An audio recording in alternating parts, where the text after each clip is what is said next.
Hi, Kimi. This doesn't make sense. Is this the world we live in?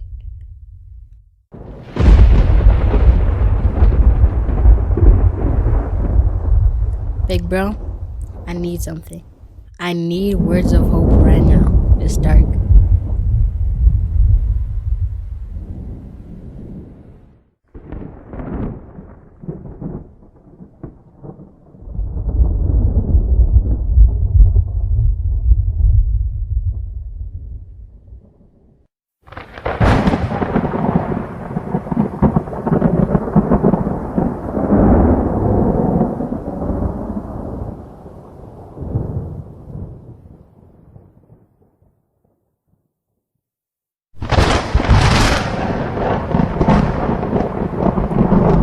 I got a call a couple days ago from some of the young guys that I mentor in America.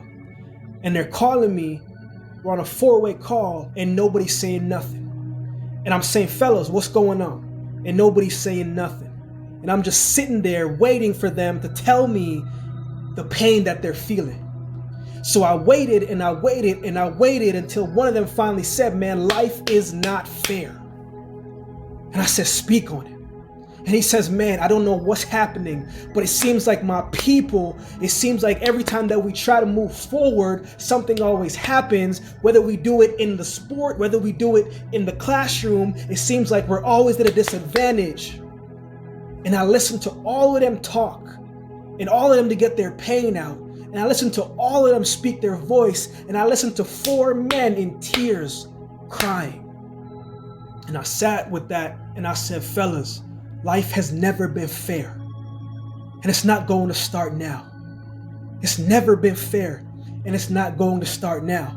But you need to go back and look at history. And do you think that X wasn't tired? That King wasn't tired? That Jomo Kenyatta wasn't tired? That Marcus Garvey wasn't tired? That Booker T. Washington wasn't tired? Rosa Parks wasn't tired? That Ellen John Sirleaf wasn't tired? That William Clark Buster Mantle wasn't tired? I know you're tired.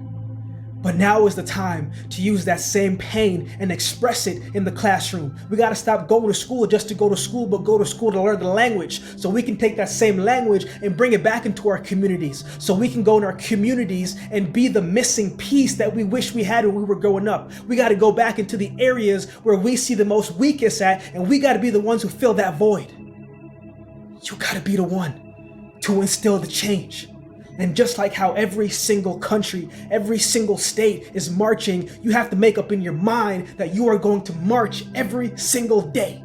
All the great leaders, they had a vision. They had a dream of something better.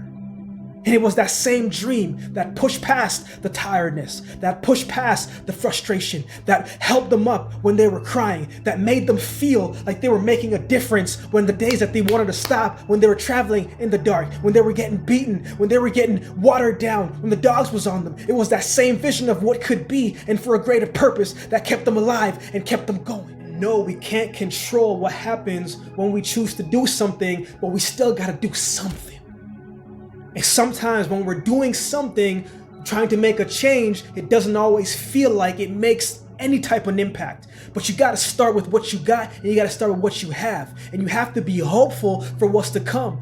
That's why I'm making a habit to go and speak to the local jails so I can talk to these youth and remind them that one mistake does not mean they're trash. One mistake doesn't mean that they can throw their lives away. One mistake doesn't mean that they should stop fighting to have a life that they want to live. And I go in to speak and I bring books because they need to see more than just words. They need a structure and a plan. And that's why I go into these schools and I go in early to talk to the teachers, to find out what these young people need so I may cater my message and give them what they need, because they're the ones that have to grow up in this world. They're the ones that are going to have to jump over these hurdles. And I'll make sure I make it a habit to go to the schools where nobody wants to go to, and I go to those same schools and I speak life into these kids, not because I'm anything special, but because I too grew up in the ghettos of Jamaica, that I went to move to Canada for a better life and became homeless, that I went to America to go to school and had to fight the police brutality when I was helping my teammates when they didn't know what to do, when I was going through certain things that some of these kids are going through.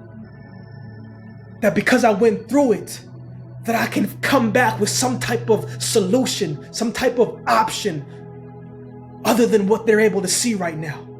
And as hard as it is to see sometimes, you must keep fighting.